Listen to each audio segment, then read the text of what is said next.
Hey, we would like to send you a free gift. If you click on the link in our description and sign up for our mailing list, we'd be happy to send you one. Now here's the video.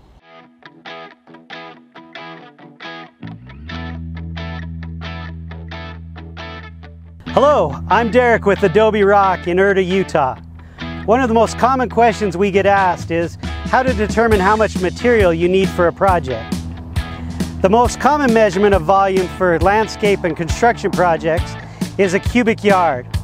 A cubic yard is 3 feet long by 3 feet wide by 3 feet high, which is roughly the size of this pallet of Sonoran pavers. A cubic yard doesn't need to be the shape of a cube.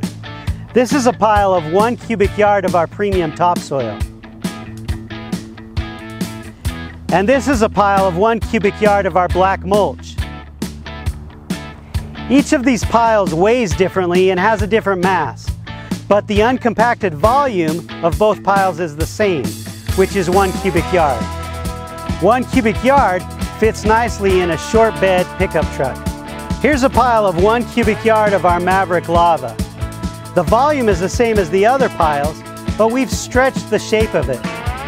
We could stretch the shape of this pile to 103 feet long by 3 feet wide by 1 inch deep, and it would still be 1 cubic yard. In order to determine the amount of material you're going to need for your project, you're going to need to get 3 measurements: length, width, and depth. If your shape is a square, it will be easy to measure.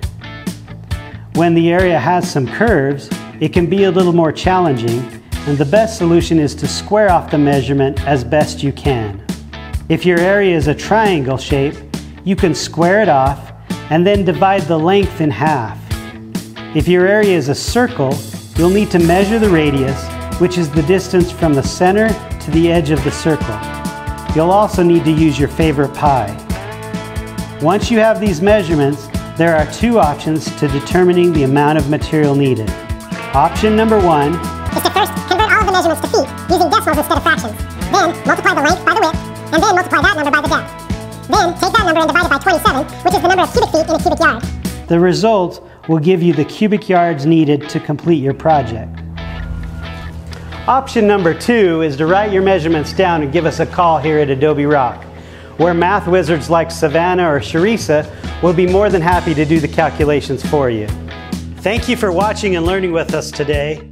Check out our channel for other helpful videos. And until next time, let us know if we can help rock your world.